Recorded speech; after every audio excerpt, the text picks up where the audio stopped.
Again, in the commentary, we hear where Sasha kind of knew what was happening in Japan at the end of the movie, but you guys really, you had no idea at all. No, because... And I think, I mean, it makes sense to kind of hear you say that. Sasha did a pretty cruel thing in Japan. Of course, from where we were, there was like a walkway over top of the whole stadium that all the drapes were closed.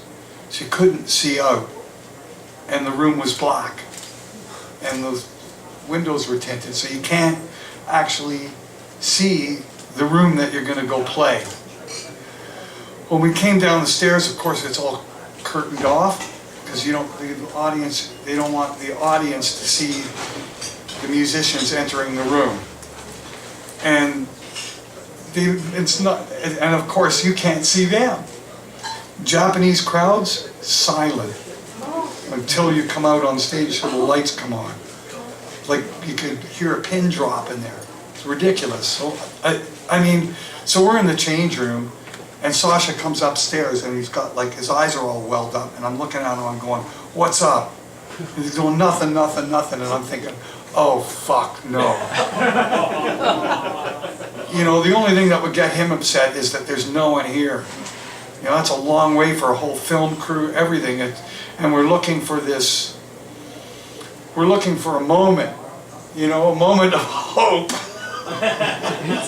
It's the apex of And here it is, 11:30 in the morning, and this guy looks like he's death warmed over, walking back into the change room. And so didn't know what to expect. I don't know what, you know, but of course I found out that they were tears of joy, because what they did is, on top of you not being able to see the crowd, they didn't let the crowd come in until 15 minutes before the show.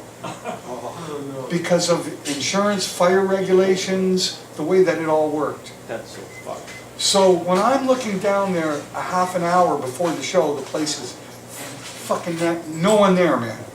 Okay? When I'm looking down there and you see the guys sweeping up and there's still shit going on, that's what it still looked like when a half an hour before the show at 11 a.m. and I'm going, no one's here. We're fucked.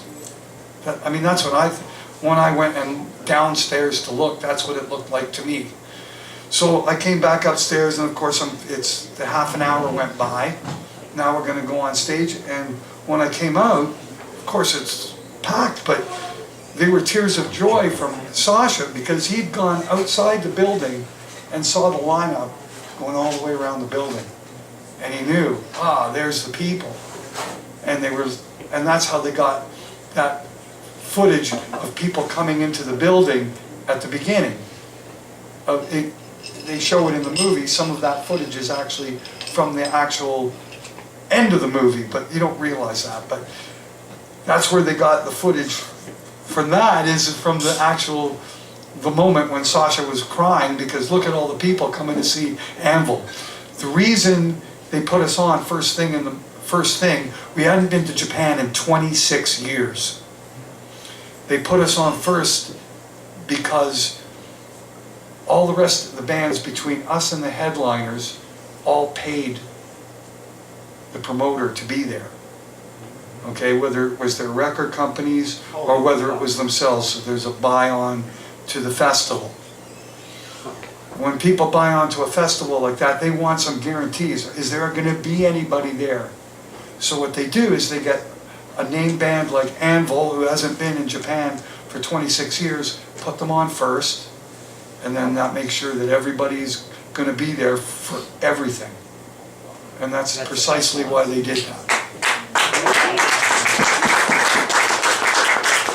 But I didn't know that.